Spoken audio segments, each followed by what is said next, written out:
Well, hey everybody. Today I wanted to talk a little bit about the difference between perception and reality. And if you have been in addiction recovery for any amount of time, you know that perception is incredibly powerful as a piece of our interior, as a piece of what sets up life for us. But addiction recovery has been explained or has been defined as a commitment to reality at all costs in some circles. And what exactly does that mean, and how do we define reality, and all those sorts of things. So let's start real quick with a couple considerations of how this will be beneficial. What's beneficial? Well, at the end of the day, our perceptions are what guide us. And so if we don't have correct perceptions, it's kind of like being a few degrees off when you're flying to the moon. You're trying to get to a place, but if you're a few degrees off, you'll just end up way off in the distance. A little change will make a huge difference in where you get at the end of the day. And so our perceptions need to reflect what's actually going on in the world around us. A great example of this might be the way that you relate with your wife. You know, maybe you and your wife, you feels like you're very disconnected. You feel very disconnected, and you get into a really worried or frenzied state or something like that. But then if you look back over the course of your week, you realize, well, you two have spent a ton of time together for the last 5 days, and then you realize that, oh, last night I had a big work event, right? And that big work event created a pit in my stomach, and that pit in my stomach is something that I would normally resolve with connection with my wife. And now my perception of what is reality is much stronger, and I can make better choices, because obviously the first man starts to worry, maybe starts to blame, maybe starts to say to his wife, hey, why aren't you being there for me? Why don't I feel fulfilled? And that sort of thing. But the second man looks at that situation and goes, okay, well, I've got this pit. I know that I can calm myself down. I know that I can handle that. This is in me. It's under my control. It's not hers. But also, maybe it would be nice to connect again with my wife. And then, let's say your wife needs a little bit of forgiveness, a little bit of care in that moment. Maybe she's tired of hanging out with you, because that happens, and that's okay. Then you'd be able to offer her far more grace, recognizing that the problem is inside and related to this other environment. So that's a perception shift into that which is real, and you get to make better choices, just better day-to-day choices for living in reality. So let's define these two things real quick. And reality, I'm sure in many ways you know exactly what reality is, but reality, very simply, is what is. Okay? Reality is a correct defining of what actually is. Now, we can think of that on a lot of different levels. One of the realities that, as addicts, we really want to focus on is our personal reality. And by that, I mean, what's our body telling us? What's our mind telling us? What are our emotions doing? How do I feel, right? And these sort of recognitions of the reality of your embodiment, so to speak, allow you to make much better choices about how you're going to interact with the world around you, because this is the vessel by which you make those decisions. So that's one kind of reality.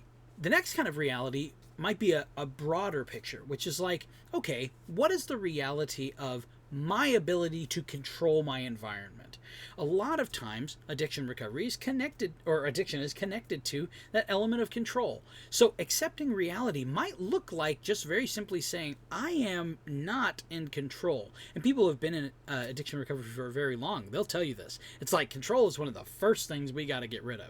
We got to stop saying that we are overlord of all things in our lives and can micromanage our life into perfect existence or something like that. So that's another kind of reality.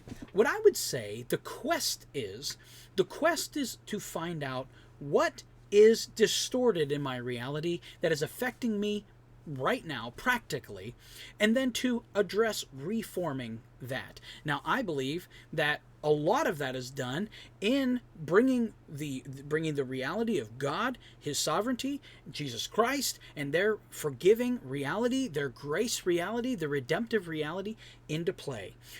That's a huge part, in my mind, of what it means to find reality. I would encourage you to start thinking about what it means to support reality, and you'll very quickly find out that God is absolutely required to support this reality. But we're not going into that very far today. So, The goal is to find those distortions and to correct them. And that's going to require leaning into real truth. Truth on a lot of levels. Everything from the practical of like where I was yesterday all the way to somewhat what seems a little distant, which is like, how does all this work together?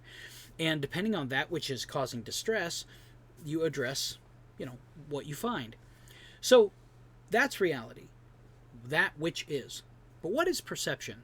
So perception is, you can think of it two ways. You can think of it both the way we perceive and the outgoing of our perception. So there's the way that we take things in. Like if I'm sitting in a meeting with someone and we're talking and they say something that I'm like, okay, I heard that same language on the news the other day.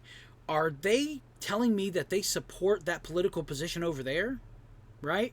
Are they telling me so I can perceive something that maybe isn't directly there?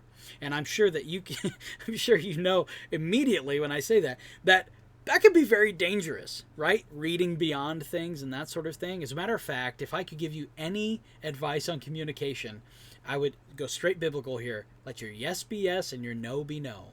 Just say what you mean what you say, and expect that from other people too, that they would have clear and truthful conversation, clear and truthful communication. But as far as our perceptions go, I perceive something else is happening that may be what is directly happening in that moment.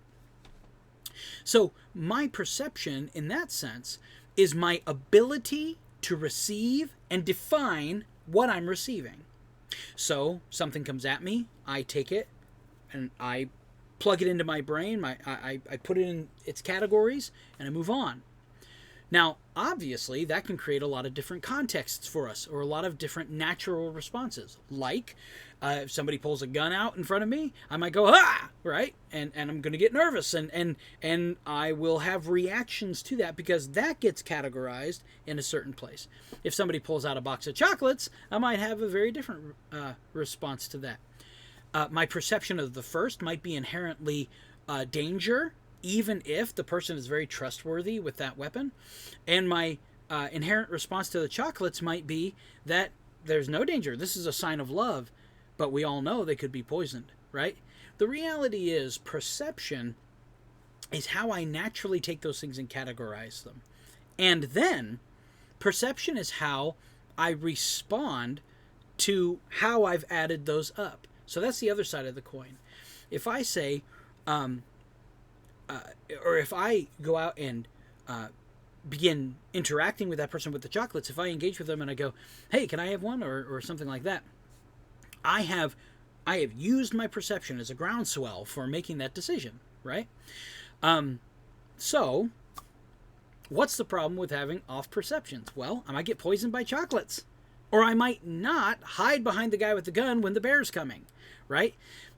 For us, it's about taking those perceptions and wrapping them around reality so we can make the most honest, the most clean, the most conscientious decisions possible. Yes, so perceptions. They also get twisted into automatic programming, which we've talked about an awful lot, so I'm not going to spend a ton of time here, but I just want to remind, this is where trauma and our lives connects. It connects in our perceptions. Have we gone back and figured out the lies that are going on in our past that are creating direct consequences in our life in the very present? Are we doing that? Have we done that? Once we have those answers, are we employing them? Our perception is something that we do have control over, and that's what's so exciting about it, is that our reality we can't always control, but our perceptions are ours. And so we can choose to think differently about this or that or the other thing.